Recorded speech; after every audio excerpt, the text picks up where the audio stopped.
Eshwarappa KS Eshwarappa ಅತ್ಯಂತ ಹಿರಿಯ ರಾಜಕಾರಣಿ. ಮಲೆನಾಡು ಭಾಗದ ಶಿವಮೊಗ್ಗ ರಾಜಕಾರಣದಲ್ಲಿ ಅತ್ಯಂತ ಆಳವಾಗಿ ಬೇರಿರುವ ಪಕ್ಕಾ ಪೊಲಿಟಿಷಿಯನ್ ಕೆಎಸ್ ಈಶ್ವರಪ್ಪ ಬಿಜೆಪಿಯ ರಾಜ್ಯಾಧ್ಯಕ್ಷರಾಗಿ, ಶಾಸಕರಾಗಿ, ಸಚಿವರಾಗಿ, ರಾಜ್ಯದ ಉಪಮುಖ್ಯಮಂತ್ರಿಯಾಗಿ ಸೇವೆ ಸಲ್ಲಿಸಿರೋರು. ಯಡಿಯೂರಪ್ಪ, ಸಿದ್ದರಾಮಯ್ಯರವರ ಸಮಕಾಲೀನ ರಾಜಕಾರಣಿ ಕೆಎಸ್ ಈಶ್ವರಪ್ಪ ಕೆಲ ಕಾರಣಗಳಿಂದ ಬಿಜೆಪಿಯಿಂದ ಕಳೆದ ಬಾರಿ ಉಚ್ಚಾಟನೆಗೊಂಡಿದ್ದರು.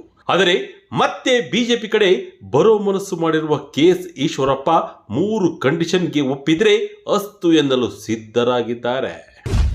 ಪುತ್ರನಿಗೆ ಟಿಕೆಟ್ ಸಿಗದಿದ್ದಕ್ಕೆ ಕೋಪ, ವಿಜಯೇಂದ್ರ ವಿರುದ್ಧ ಸಿಡಿದಿದ್ದ ಈಶ್ವರಪ್ಪ. 2024ರ ಲೋಕಸಭಾ ಚುನಾವಣೆ ಕರ್ನಾಟಕದಲ್ಲಿ ರಂಗೇರಿತ್ತು. ಬಿಜೆಪಿ ಪಕ್ಷದ ಟಿಕೆಟ್ಗಂತೂ ಸಾಲು ಸಾಲು ಆಕಾಂಕ್ಷಿಗಳ ಹೆಸರು ಕೇಳಿ ಬರುತ್ತಿದ್ವು. ಪ್ರಭಾವಿ ನಾಯಕರು ತಮ್ಮ ಮಕ್ಕಳಿಗೆ ಟಿಕೆಟ್ ಕೊಡಿಸಲು ಹರಸಾಹಸ ಪಡ್ತಾ ಇದ್ರು.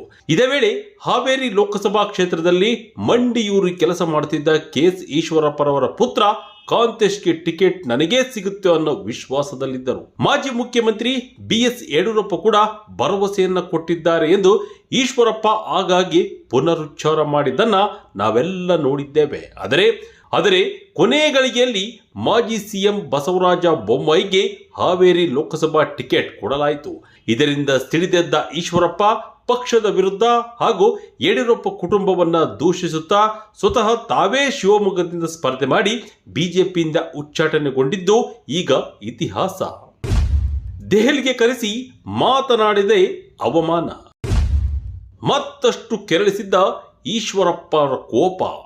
ಎಸ್ ವೀಕ್ಷಕರೇ, ಕೆಎಸ್ ಈಶ್ವರಪ್ಪರವರನ್ನ ಹಲವು ಬಾರಿ ಅವರ ಅಸಮಾಧಾನವನ್ನ ಶಮನ ಮಾಡಲು ಪ್ರಯತ್ನಿಸಿದ್ರು ಕೂಡ ಸಾಧ್ಯವಾಗಿರಲಿಲ್ಲ.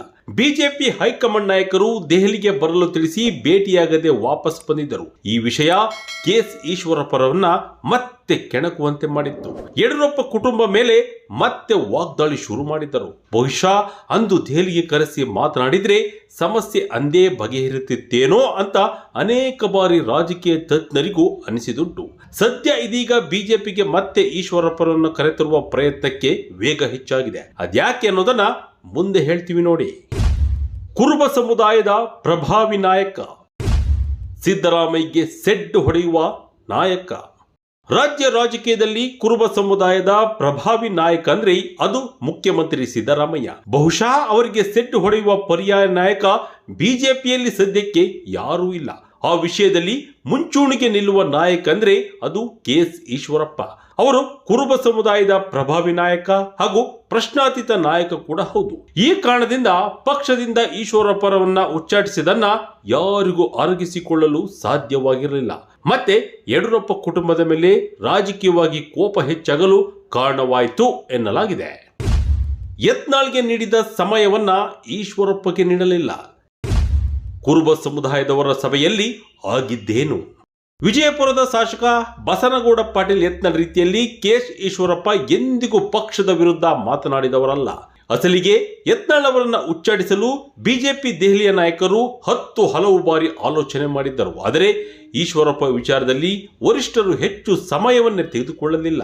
ಅವರನ್ನ ವಿಶ್ವಾಸಕ್ಕೆ ತೆಗೆದುಕೊಂಡಿಲ್ಲ. ಯಡಿಯೂರಪ್ಪರವರ ಮಾತಿಗೆ ಮಣೆ ಹಾಕಲಾಯಿತು ಎನ್ನುವ ಬೇಸರ ಬಿಜೆಪಿಯ ನಾಯಕರಲ್ಲಿತ್ತು. ಬೆಂಗಳೂರಿನ ಖಾಸಗಿ ಹೋಟೆಲ್ ಒಂದರಲ್ಲಿ ಕುರುಬ ಸಮುದಾಯದ ನಾಯಕರು ಸಭೆ ಸೇರಿದ್ದುಂಟು. ಈ ಸಭೆಯ ನೇತೃತ್ವವನ್ನ ಶಾಸಕ ಬೈರತಿ ಬಸವರಾಜ್ ದೊಡ್ಡನಗೌಡ ಪಾಟೀಲ್ ವಹಿಸಿದ್ದರು. ಬಿಜೆಪಿಯಲ್ಲಿ ಕುರುಬ ಸಮುದಾಯದ ಹಿರಿಯ ನಾಯಕರ ಕೊರತೆ ಇದೆ. ಈಶ್ವರಪ್ಪನವರು ಸಂಘಟನಾ ಚತುರರು ಹೌದು. ಅವರ ಮಾರ್ಗದರ್ಶನದ ಅವಶ್ಯಕತೆ ಪಕ್ಷಕ್ಕಿದೆ. ಹಾಗಾಗಿ ಅವರನ್ನ ವಾಪಸ್ ಕರೆಸಿಕೊಳ್ಳಲು ಬಿಜೆಪಿಯ ಕೇಂದ್ರದ ನಾಯಕರಿಗೆ ಒತ್ತಡ ಹೇರುವ ನಿರ್ಧಾರಕ್ಕೆ ಬರಲಾಯಿತು ಎಂದು ತಿಳಿಸಲಾಗಿದೆ. ಬಿಎಸ್ವೈ ಮೊಮ್ಮಗನ ಮದುವೆಯಲ್ಲಿ ಈಶ್ವರಪ್ಪ, ವಿಜಯೇಂದ್ರ ಹೇಳಿಕೆಯು ಪುಷ್ಟಿ. ಮಾಜಿ ಮುಖ್ಯಮಂತ್ರಿ ಬಿಎಸ್ ಯಡಿಯೂರಪ್ಪನವರ ಮೊಮ್ಮಗ ಸಂಸದ ಬಿವೈ ರಾಘವೇಂದ್ರ ಅವರ ಪುತ್ರನ ಮದುವೆಯ ಪೂರ್ವದ ಕಾರ್ಯಕ್ರಮ ಶಿಕಾರಿಪುರದಲ್ಲಿ ನಡೆದ ಆರತಕ್ಷತೆಗೆ ಈಶ್ವರಪ್ಪ ಮತ್ತು ಅವರ ಪುತ್ರ ಕಾಂತೇಶ್ ಹೋಗಿದ್ದರು. ಅವರನ್ನ ಕಂಡೊಡನೆ ವಿಜೇಂದ್ರರವರು ಆಶೀರ್ವಾದವನ್ನ ಪಡೆದುಕೊಂಡರು. ಇನ್ನು ಯಡಿಯೂರಪ್ಪ ಶಾಲು ಹಾಕಿ ಹೆಗಲ ಮೇಲೆ ಕೈ ಹಾಕಿ ತಮ್ಮ ಎಂದಿನ ಪ್ರೀತಿಯನ್ನ ತೋರಿಸಿದ್ದರು.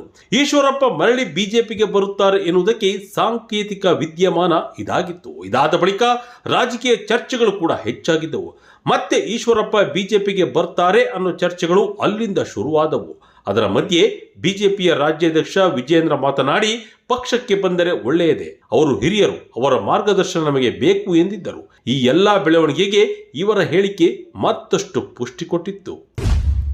ಈಶ್ವರಪ್ಪರವರ ಆ 3 ಬಿಗ್ ಕಂಡೀಷನ್ ಏನು? ಕೆಎಸ್ ಈಶ್ವರಪ್ಪ ಮತ್ತೆ ಬಿಜೆಪಿಗೆ ಬರೋದಕ್ಕೆ 3 ಬಿಗ್ ಕಂಡೀಷನ್ ಹಾಕಿದ್ದಾರೆ ಎನ್ನಲಾಗಿದೆ. ತಮ್ಮನ್ನು ಬಿಜೆಪಿಗೆ ಸೇರಿಸಿಕೊಳ್ಳುವಂತೆ ಹಲವು ನಾಯಕರು ಒತ್ತಾಯಿಸುತ್ತಿರುವುದನ್ನ ಖುದ್ದು ಈಶ್ವರಪ್ಪ ಒಪ್ಪಿಕೊಂಡಿದ್ದಾರೆ. ಸಂಘ ಪರಿವಾರವು ಇದಕ್ಕೆ ಮುನ್ನುಡಿಯನ್ನ ಬರೆಯುತ್ತಿದೆ. ಕಂಡೀಷನ್ಗಳು ಯಾವ್ಯಾವಂದ್ರೆ, ಅದರಲ್ಲಿ ಒಂದು, ಶಿವಮೊಗ್ಗ ರಾಜಕೀಯದಲ್ಲಿ ತಮ್ಮನ್ನ ವಿಶ್ವಾಸಕ್ಕೆ ತೆಗೆದುಕೊಳ್ಳಬೇಕು.